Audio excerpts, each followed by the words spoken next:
พยาธิหัวใจเป็นสาเหตุเสียชีวิตอันดับต้นๆในทั่วโลก การเบิ่งแยงสุขภาพหัวใจเป็นสิ่งสำคัญ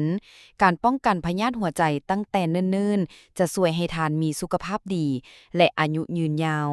ดังนั้นเฮามาเบิ่งกันว่า 8 วิธีป้องกันพยาธิหัวใจ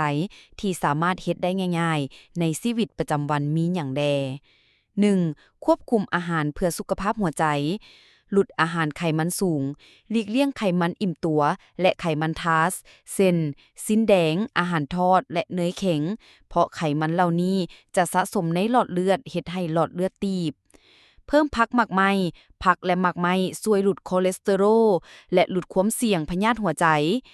ปลาอุดมไปด้วยกรดไขมันโอเมก้า 3 ที่ดีต่อหัวใจ เลือกโปรตีนจากพืชเช่นถั่วเต้าหู้พอมีไขมันต่ำและใยอาหารสูงลดโซเดียมลดการกินเกลือเพื่อควบคุมความดันโลหิต ดื่มน้ำสะอาด การดื่มน้ำช่วยให้ระบบไหลเวียนเลือดเฮ็ดเวียกได้ดีขึ้น 2. ออกกำลังกายเป็นประจำ ออกกำลังกายอย่างน้อย 30 นาทีต่อมื้อ ควรเฮ็ด 5 มื้อต่ออาทิตย์ เลือกกิจกรรมที่มักเช่นการย่าง แล่นว่ายน้ำ หรือปั่นรถถีบ การออกกำลังกายช่วยให้หัวใจแข็งแรงและลดความดันเลือด 3. ควบคุมน้ำหนัก รักษาน้ำหนักให้เหมาะสมเพื่อลดความเสี่ยงพยาธิหัวใจ ควบคุมแคลอรี่และกินอาหารตามความต้องการของร่างกาย หลีกเลี่ยงอาหารแปรรูปที่มักมีโซเดียมและไขมันสูง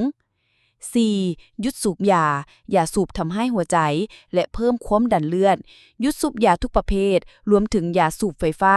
ถ้าหยุดบ่ได้ให้ขอความช่วยเหลือจากแพทย์ผู้เชี่ยวชาญ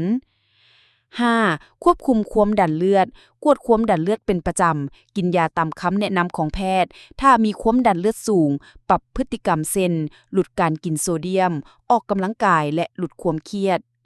6. กวดระดับน้ำตาลในเลือด กวดอย่างสม่ำเสมอ โดยเฉพาะผู้สูงอายุ หรือผู้ที่มีประวัติครอบครัวเป็นเบาหวาน เลือกอาหารที่มีดัชนีน้ำตาลต่ำ และออกกำลังกายเป็นประจำ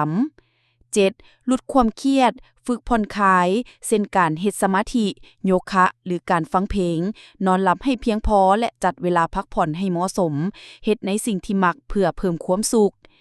8. นอนหลับให้เพียงพอและมีคุณภาพ กำหนดตารางการนอนหลับที่สม่ำเสมอ เพื่อให้ร่างกายปรับตัว สร้างบรรยากาศที่เหมาะสมสำหรับการนอนเช่นห้องมืด สงบ และอุณหภูมิที่เย็นสบาย หลีกเลี่ยงการใช้โทรศัพท์หรือคอมพิวเตอร์ก่อนนอน ออกกำลังกายเป็นประจำเพื่อช่วยให้หลับง่ายขึ้น แต่หลีกเลี่ยงการออกกำลังกายหนักใกล้เวลาเข้านอน หรือหลีกเลี่ยงอาหารหนักและเครื่องดื่มที่มีกาเฟอีนก่อนนอน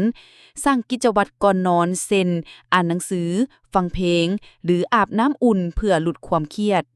การเบิ่งแยงสุขภาพหัวใจด้วยวิธีง่ายๆเหล่านี้จะช่วยให้หัวใจของทานแข็งแรงและลดความเสี่ยงจากพยาธิหัวใจได้อย่างมีประสิทธิภาพ